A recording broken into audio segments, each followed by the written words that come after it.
Not only was Nintendo nice enough to give this guy from Smash Bros. His own game, they also gave Fox from Smash Bros. His very own game. Everybody has to start somewhere, I suppose. Hey there, all you beautiful guardians of the glaze. Welcome back to the Milky Donut. If you're new here, this is the Milky Donut. We do all things video games, movies, and pop culture. And if you're not new here, have you drank enough water today?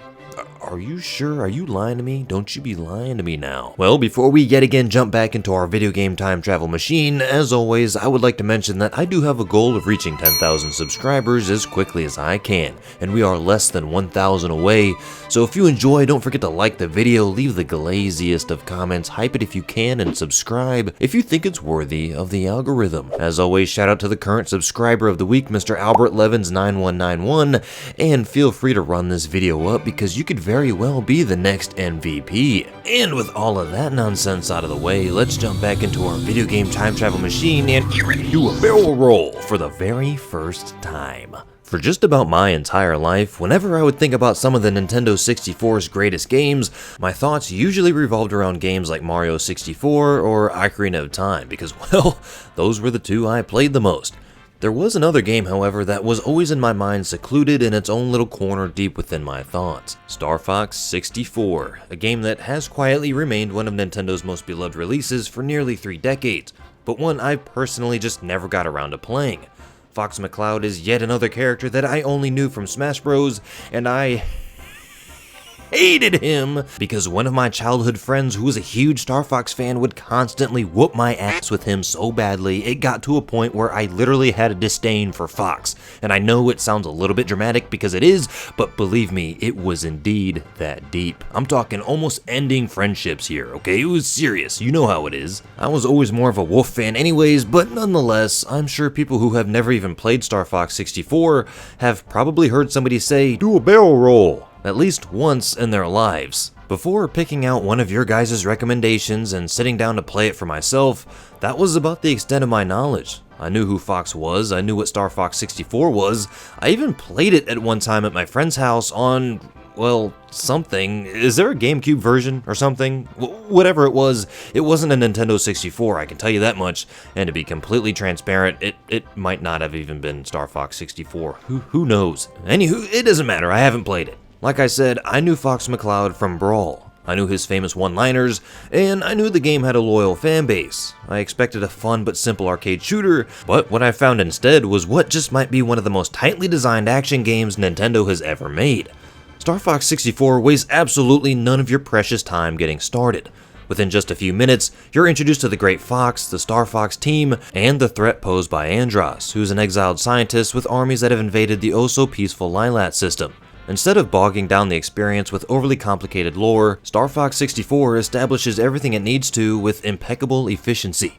Don't get me wrong, I am a lore nut, I love me some good deep lore, but the game knows exactly what its job is, and it does it extremely well. You know who the heroes are, who and what they're fighting, and what's at stake before ever even climbing into your R-Wing and blasting off to start your adventure. One of my favorite aspects of the game was easily the characters.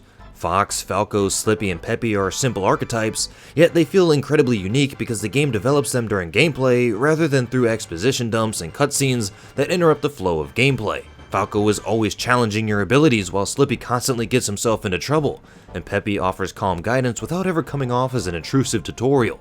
All throughout every mission, they're always talking to one another, reacting to your performance, which was dog shit half the time, calling for help, and celebrating flawless victories. Milky wins. Even though many of these conversations are obviously scripted, duh, they feel natural enough that it really does feel like you're flying alongside an experienced squadron rather than a group of AI companions. That same sincerity carries over into the voice acting as well. The dialogue is undeniably cheesy, but that's exactly why it works and why I love it so much. Every actor completely commits to their role, and the game never tries to make fun of itself or undercut emotional moments with sarcasm. It fully embraces its classic space adventure tone, and because of that, just about every line has become a line that you've probably heard before. There's a reason why quotes like "do a barrel roll" are still referenced to this day, almost 30 years later.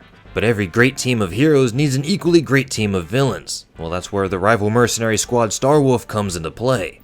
Instead of serving Andross's military, they're a team of elite pilots who are basically hired to eliminate Fox and his friends before they could ever reach Venom, led by the man himself, Wolf O'Donnell, who is my personal favorite Brawl character right next to my boy Marth. The group also includes Leon Powalski, the traitorous Pigma Dengar, a former member of Team Star Fox who betrayed Fox's father, and finally Andrew Oikani, Andross's ambitious nephew.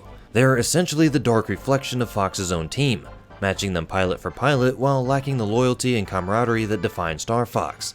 Once I actually started playing and getting into it, it became pretty obvious why Star Fox 64 has aged so well. I mean, you wouldn't think so because this has what, like 4 remakes now or something? Anywho's, I haven't played any of them, so it's nice to start with a good old OG.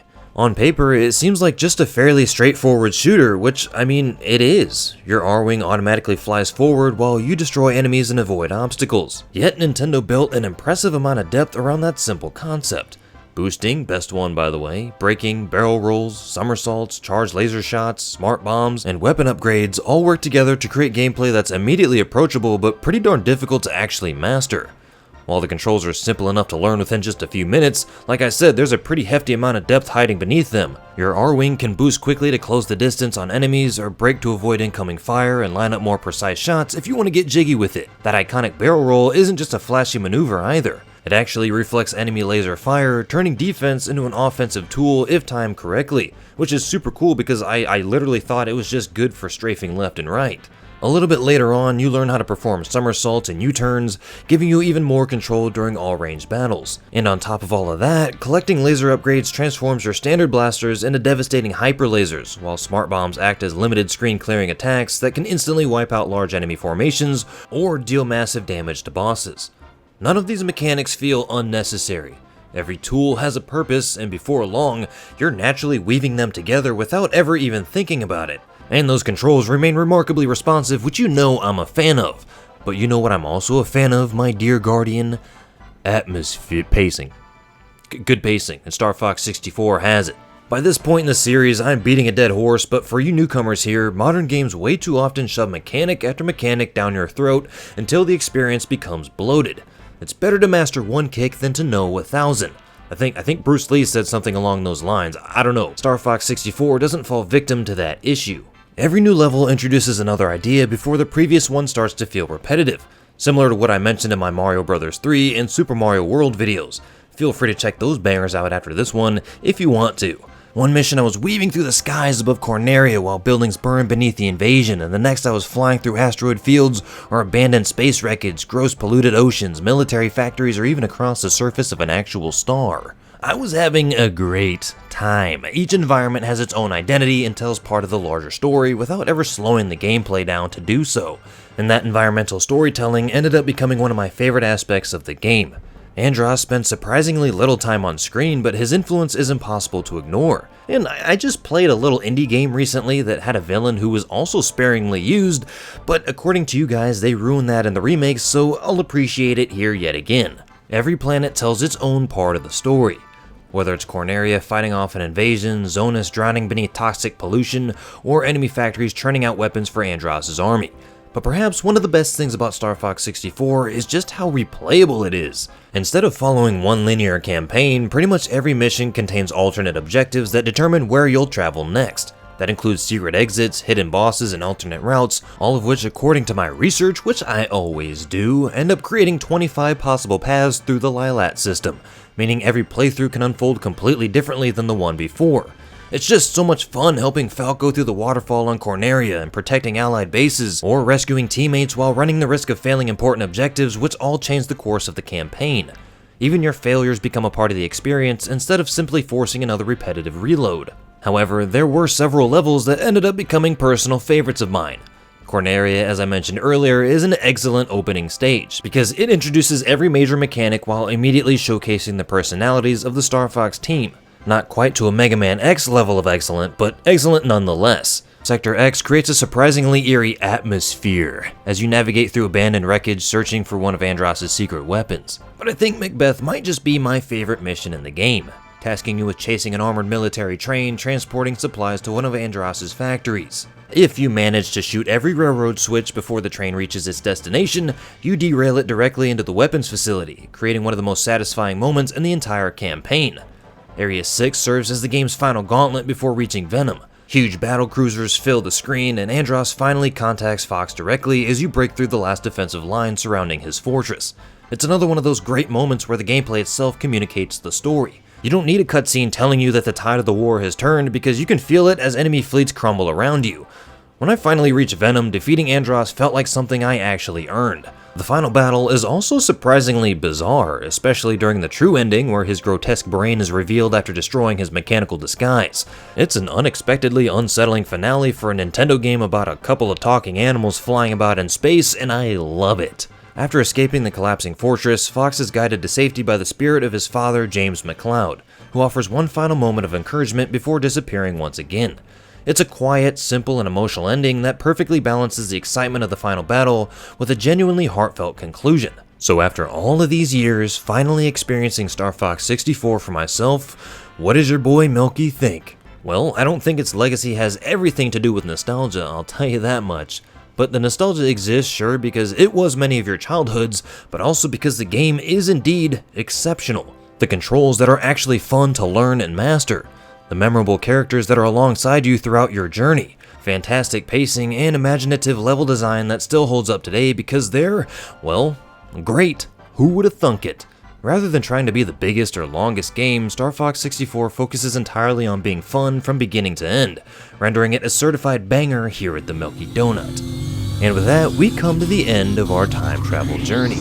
As always, I had an absolute blast playing Star Fox 64, and it's just really cool to see these characters I only know from crossover games like Brawl, and see them thrive on their home turf. But do you prefer old games or new games? Let me know in the comments below, and if you want to see more of this, feel free to drop what you'd like to see next in the comments. Even if you've already commented your request 10 times, don't be afraid to comment them again because it is possible it gets lost in the comments, and I want to see all the recommendations I can. As always, don't forget to like, comment, hype, and subscribe to become a guardian of the glaze, and I'll see you next time on the Milky Donut.